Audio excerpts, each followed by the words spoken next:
when people text you when you're trying to film. Seriously, I haven't been gotten texts all morning and now I'm getting like 10 million.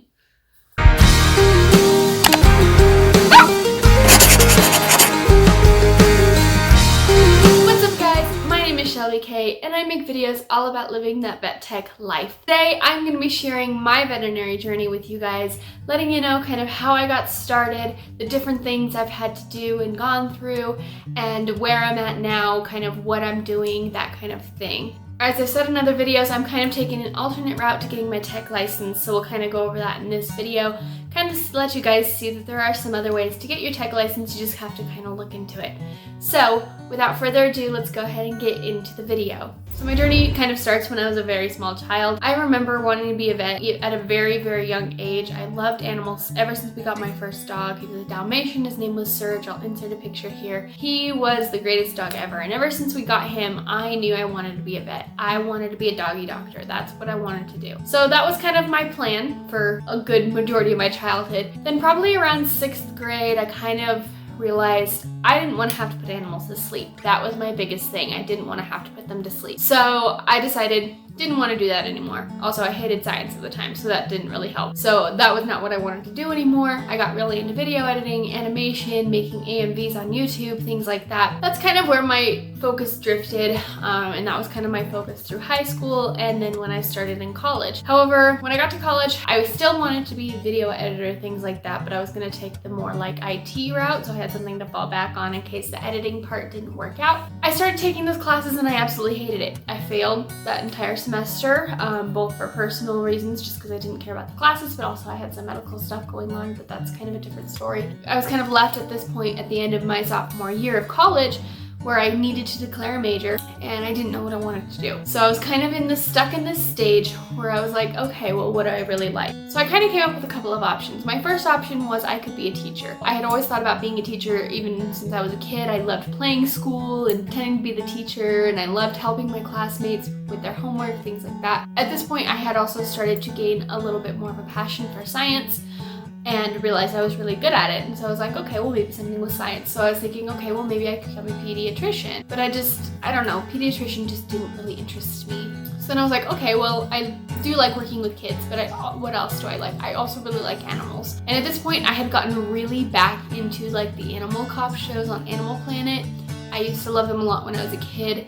And then I kind of just got back into them around this time, and what I really, really wanted to do is I wanted to work with abused animals. And so I was like, okay, well, maybe I'll go back to veterinary and work in a shelter. So that's when I declared my pre-vet major. You guys don't know what that is. A pre-vet major essentially is a major that prepares you for vet school. It's not exactly the best major to pick if you want to go into a veterinary field, because it is really only going to prepare you for vet school. If you decide you don't want to go to vet school later down the road, or you don't get into vet school, or you just decide you want to do something completely different, you're not going to be able to do much with it. Just personally, if I could do it over again, I would not pick a pre-vet major. I'd probably pick something like biology with maybe a minor in animal science or something like that, just for you guys' knowledge. But yes, I declared a pre-vet major. So I started taking the classes, realized, yes, this is what I wanted to do. I absolutely loved it. And so I decided, it was time. I needed to start getting experience in a vet hospital.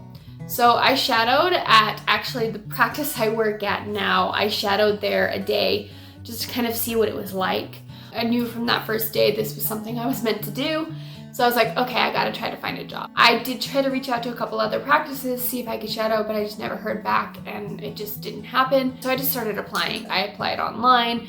That was kind of one of my biggest mistakes. If you guys watched my last video about how to get a vet job, I mostly just applied online. I didn't really go into places too much, and so it took me a really long time to actually find a place that would hire me. So if you guys haven't seen that video, I'll link it down below and I'll put it up on the cards here. And didn't hear back from anywhere. It's really hard to find a practice that will train someone without any experience, and I had very little animal experience anyway.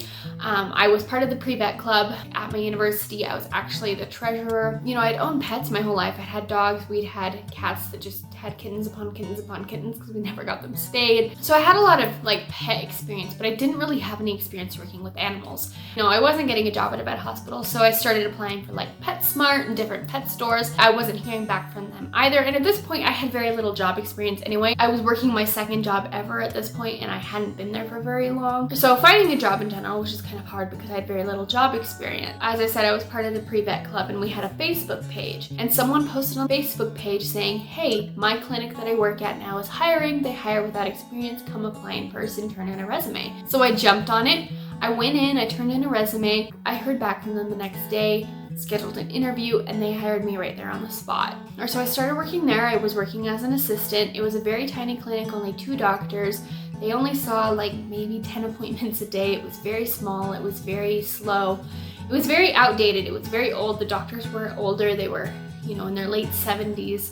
So things just weren't really updated. You know, they didn't have digital x-ray. They didn't have any in-house lab, anything like that. So I started working there part-time. I worked less than 20 hours a week. I would go in for like 3 hours in the afternoon, 2 to 3 days a week, and then I'd work on the weekends. We'd work split shifts. So a lot of my job was mostly like cleaning and taking care of the animals and things like that. So I did that part-time for 3.5 years. At the end of that 3.5 years, I was graduating from school, and my original plan had been to go on to vet school, but I was getting really burnt out on school by the end of my senior year, and I needed a break, and I wasn't sure vet school was the way I wanted to go anymore. So I was like, I'm just gonna take a year off, see what happens, save up some money to apply for school if I do decide I want to go to vet school, and just work full-time and get some more experience. And it just kind of worked out that one of the full-time assistants was leaving at the same time I was graduating, so the clinic I was currently working at offered me a full-time position. So I took it. I was like, oh, this is so convenient. Well, things changed pretty quickly. I started realizing how not great the medicine that was being practiced was.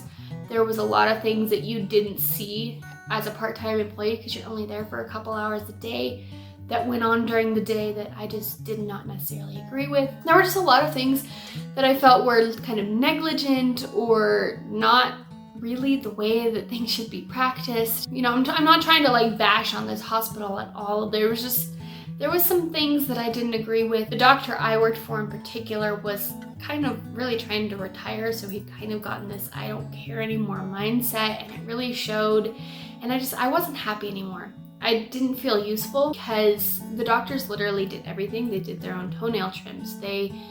We were there for restraint and cleaning, and that was pretty much it. And at this point, I was kind of thinking more of going the tech route. So I started looking into my options because I was like, well, I just went through this 4-year degree. I really don't want to have to go through 2 more years of school to get my tech license. And so I found out from one of my friends from college, actually, that my state, which is Nevada, has an alternate route for those who have already done a 4-year degree. And it's essentially, you apply to the board, you fill out an application, you send them your proof that you've gone through a 4-year degree in some sort of science-related thing, and essentially they let you become a vet tech in training, which is essentially the same thing you would become if you were in school, but you kind of skip right to the clinical part where you're kind of getting your rotation, your little checklist of things that you need to learn how to do. You kind of just do it on your own. You kind of get on the job training. And when I got it, I talked to the doctors at my clinic, and I was like, hey, I'm really interested in getting this. Would you be willing to train me to become a technician? And they were like, oh yeah, we got you. Or I got it, and then that was it. Doctors never showed me anything. I would ask them, hey, can we work on my tech stuff? And they'd be like, oh yeah, we'll work on it next week. And then it just wouldn't happen. And so I felt like I was being really underutilized. I felt like I was wasting this certification that I had gotten that would allow me to do more things and learn new things. I felt like I was being wasted. So I was like, I can't do this anymore. And just everything was adding up. The toxicity, the mentality of the doctors, it was adding up, and I couldn't do it anymore. So I applied for another hospital, and I got a job immediately. They hired me right on the spot. And so after 4.5 years, I left my first practice. And so I got to this new hospital, and it was great. I loved it. The doctors were great. I felt like I was actually making a difference. I felt like they were practicing great medicine. It was a way busier hospital. It was way bigger. This hospital had 7 doctors when I started there, and they had way more staff. My previous clinic had like 10 people on staff. This clinic, I think, had like 75. So it was a much bigger hospital. It was much busier. And I loved it. It was absolutely great. And they hired me on, and they're like, oh yeah, we'll get you started right away on your tech and training stuff will get you going. Like, this is gonna be great. 4 months passed and there was no training whatsoever on my tech stuff. They had a leveling system there where it was like, you started as level 1, there were only certain things you could do as a level 1, then you move up to level 2, there were only certain things you could do as a level 2, and then the highest level was level 3. And it can take anywhere from 3 to 6 months to move up from level 1 to level 2. And you could be anywhere from 6 months to a year to move up from level 2 to level 3. The tech and training certification is only good for 2 years. And I had already wasted 8 months of that at my previous clinic doing nothing with it. And here were another 4 months gone. So that was a whole year that was gone. And I was like, I can't do this. And so I talked to the head technician. I was like, hey, I really need to work on these. Like, is there any way I can bypass this leveling system and just kind of, you know, you guys can kind of show me what I need to learn? And she pretty much told me, no, everyone has to go through the leveling system. And so I was kind of like, well, okay, I mean, I don't know what else to do. Then I was working with one of the doctors one day, and then he asked, when are you taking your VT&E? And I said, well, I have to finish these sign-offs. You know, they told me that I have to do with the leveling system. He thought that was ridiculous because they were desperate for techs, and so he talked to them, and that kind of got the ball rolling that I needed to kind of bypass this leveling system and start working on my tech stuff. They were great for about 2 months, and then all of a sudden, everything stopped again. I don't know what happened. I don't know. I don't know if I did something wrong. They never actually addressed anything with me. It just all of a sudden they were like, nope, you can't do that anymore. That was it. And by this point, you know, I was getting pretty burnt out. I loved the clinic. I loved the medicine they were practicing. But there were a lot of things. A lot of the higher ups had this not my job mentality. They treated me like I was incompetent. I didn't know what I was doing, or which didn't help them not wanting to teach me things. They always made me feel bad about myself. And I wasn't happy there anymore. And as I said, as much as I loved the medicine they were practicing and loved how I felt like I was making a difference, I couldn't. It was getting too toxic. I was getting depressed and I was getting really burnt out. And it was getting to the point where it's like, I don't know if I want to do this anymore. And so I started looking, not really seriously, but I kind of started just looking and seeing what else was around. I went and put in an application at a few places. Then I saw an ad online for the hospital that was really close to my parents' house. The one that I had originally shadowed at so many years before was hiring for a technician. And even though I wasn't a licensed technician, I was like, you know, I'll just kind of explain the situation, see what they say. Not really expecting anything to come of it. I was like, we'll just see what happens. And I got a call back 2 days later saying they were interested in me and that they wanted to interview me. And so I was like, okay, you know, we'll give it a try. So when I interviewed, and I felt like I had bombed the interview because this was where I kind of realized how much work I still had left to do before I was ready to take the VT&E. I thought it was as simple as getting my sign-offs done, and then that was it. I could take the VT&E and I'd be fine. Problem was, with those sign-offs, you kind of get the what you need to do, what you're expected to do as a tech, you know, placing catheters, looking at lab work, things like that. But it doesn't really give you the why and kind of the science behind stuff. And that was something that I didn't realize was what I was lacking. And so in the interview, the doctor was asking me all these questions just to kind of see where I was at.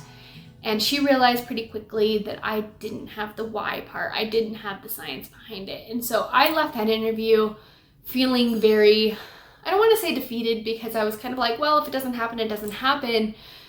But I felt like it just didn't go well. I felt like, oh, I'm not experienced enough for what they're looking for, that kind of thing. So I didn't expect to hear from them. I heard from them that night, and they said they wanted to offer me the job if I was willing to put in the work to do the studying and stuff myself on the outside. So I said yes, I took the job, and this is the hospital I currently work at. And it has been great. From day one, the doctor had me doing stuff. She is teaching me, she's getting my sign-offs done, and it's great. She helps me try to understand the why. She talks through things with me. She makes me think about things, and she's always encouraging me. She'll check in with me. She's like, hey, how's your studying going? Where are you at? You know, when are you ready to move on to this next thing? She is so supportive, and it's great. It's fantastic. So essentially that's where I'm at now. I have been working at this clinic for about 8 months now, I want to say, since November. I do have to ask for an extension. They will extend it for about a year, thankfully. So I do have to ask for an extension, because even though I feel like I am pretty good on the technical part of thing, it's the studying. I have a study schedule set for the next few months. I have to stick to it, and it's going to be a lot of work. It's going to be a lot, because essentially I am teaching myself all the stuff I would learn in school, and a lot of it is review from when I was in my 4-year degree, but you know, it's just a lot of information. Essentially, I am a student, but I'm doing it all on my own. I'm kind of homeschooling myself, for lack of a better word. So that's where I'm at now. I'm working on getting my tech license. I'm hoping, as long as I stick to my study schedule, I will be able to take the VTNE kind of hopefully by mid next year plan. So no, I am not a licensed technician. I am a technician in training, but I'm working on getting my license. That is kind of my veterinary story. I hope it gave you guys a little bit of insight of kind of showing you that not everybody takes the same route of just like going to tech school and getting their license. There's many different ways depending on what your state offers, and just because you didn't start on it right away doesn't mean you can't go for it if it's something you're passionate about. If you guys are just starting out on your veterinary journey, please be sure to check out the other videos on my channel, because they're all about helping you guys who are just starting out. That's what my channel is kind of focusing on right now, is helping those who are just starting out kind of know where to start, tips and tricks, things like that. So please be sure to check out the other videos on my channel. Be sure to check out all my social media. It'll be linked down below, especially my Instagram, because that's where I'm going to be posting all the updates and stuff. And I post a lot of good veterinary content there as well. Again, thank you guys so much for 100 subscribers. Again, I know it's not the biggest milestone, but I'm super excited to be growing this community. If you guys have any video ideas, please let me know down in the comments, and I'll see you all in my next video. Bye guys.